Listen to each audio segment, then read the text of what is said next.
Alright guys, RoKage here and welcome back to the brand new video. Here we are, solo leveling Arise will be the topic. So first of all, I apologize that I didn't frequently upload during the weekend. I have massive problems with PC. I reinstalled the Windows, still there is some issues, I will see, still didn't do everything properly, so be patient please, but I managed to get it to the point where it's working for recording at least. So if you will see some lags or lower quality, I apologize, still work in progress overall. But on today's video, I really want to record this, so let's just go. Shadow guide, okay? I want to make a complete shadow guide, more precisely.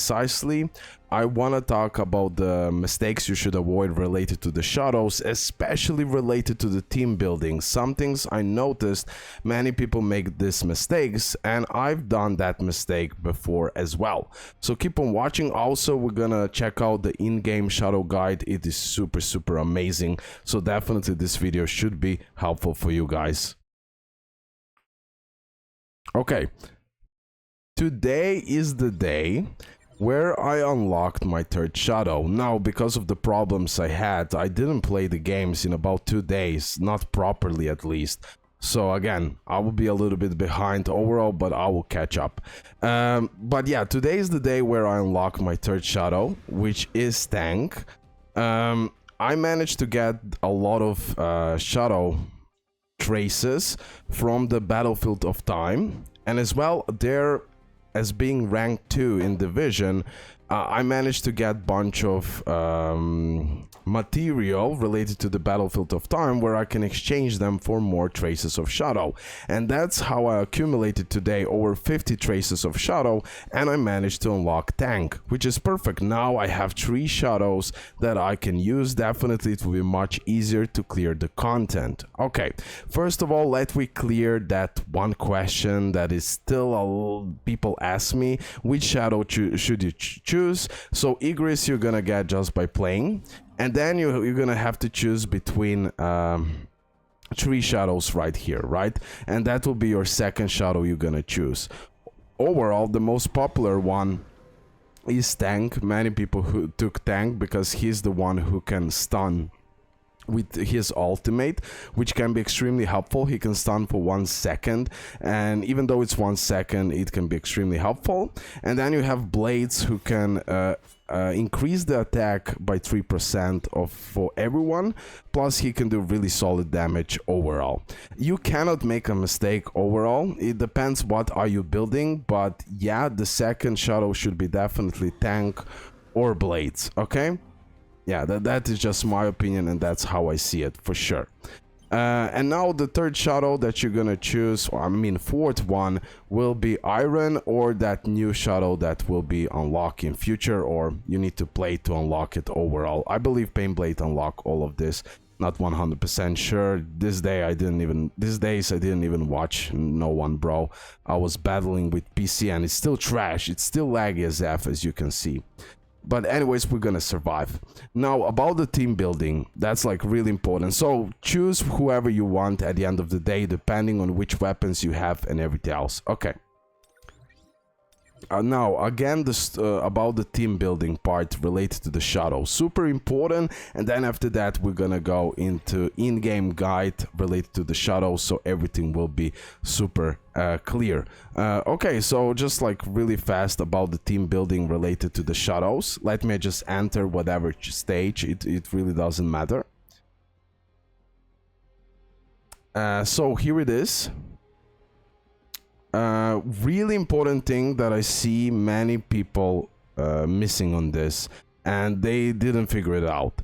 So really important which shadow you're gonna put first, because only from the first shadow the passive will be applied. So for example, if I use blades at first column where I have this crown right here, all team members attack will increase by 3%. If I put Igris on the first place, like this for example, then I get all team member critical hit increase by 4, right? And then if I put, for example, tank, all team member defense increases by 6. So you're gonna change those positions based on the missions you're having. On some of the missions you will need to have bigger defense, in some of the missions you will need bigger crit, but overall in most cases you're gonna use blades, I would say, because like this you're gonna get that attack increase, which is crucial for the Sung. Like the best stat for the Sung is attack, and it's been already proven many times overall. Okay guys, so definitely pay attention to this. Only passive from the first shadow in the column applies. Everything else is based on the skills, what they're doing. Have that in mind. So with tank I'll be able to stun, with Igris I'll be able to inflict bleed, for example, but I won't be able to use their passives. Okay, so that is the case. That is how it's working. Okay, have that in mind. Let's go back again a little bit. Again, I apologize if it might be laggy, but now it started to work much better. Okay, definitely it's worth getting the army level up. Okay, you can get this shadow energy mainly in the gates, but as well, if I remember correctly, in the story you're gonna get it, and maybe even some other ways. Okay, overall by playing the game you're gonna acquire this, and definitely for 100% it's worth to increase the army level, because like this you will have bigger combat power and you're gonna do bigger damages overall, right? Because of the increase in combat power. Okay, army total level, as you can see, bigger.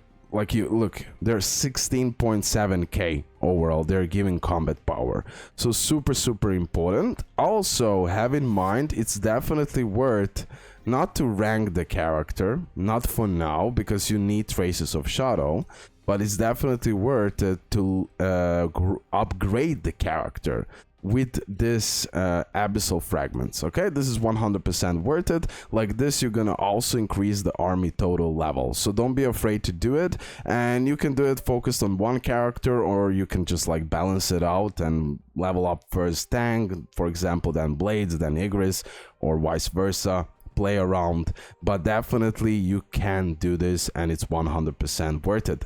So pretty much now I covered all the bases what I wanted to cover. As well, about Iron, you can also unlock him sooner than I did, because he actually will give you that max HP increase, which is extremely helpful, but I still think overall blades and tank is more worth to go for after Igris. Okay, have that in mind.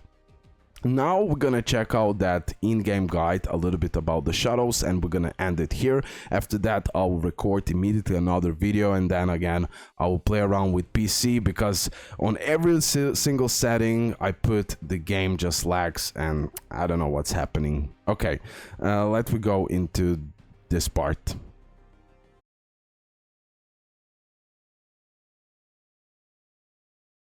Okay, so this is this amazing guide that is in the game, so we're gonna just go through this so you're 100% sure about everything.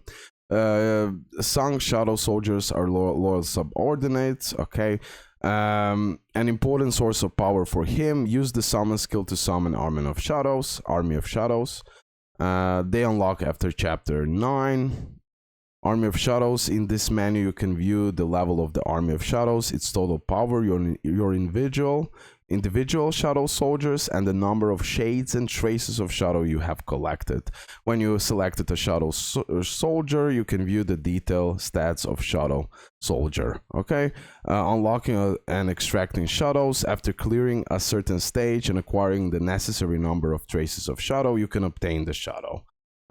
We already talked about that. Army level total power. The bonuses gained from the overall army level and total power are applied to all shadow soldiers equally. You can strengthen extracted shadows. When you level up your army shadows, all the shadow soldiers are affected. Yeah, this is that part where I said that literally it doesn't really matter who you level up. Upgrade first. Have that in mind. You can go like first this, then this, then this, or you can just focus on one character. Really doesn't matter, because you're increasing the level of army. The power of shadow soldiers can be increased through Army of Shadows growth and individual shadow growth. You can increase the total power of army of shadows by leveling your army as a whole or upgrading shadows individually. Each shadow can grow stronger through promotions. Yeah, here is the level up. The maximum number of shades you can hold. Your army total power increase based on your army shadow levels. When upgrading a shadow soldier, you need abyssal fragments, abyssal energy, abyssal essence, and gold. When promoting a shadow soldier, you need traces of shadow and gold. Your maximum army level will increase and the selected shadow soldier will gain additional skills. The shadow can obtain more skills when it reaches a certain promotion tier, by the way.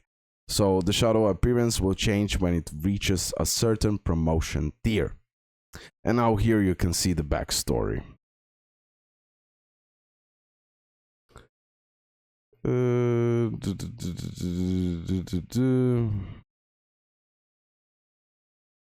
Yeah, here it is. When forming a team with your shadows, the power of shadow assigned to the leader position first slot is applied to the entire team.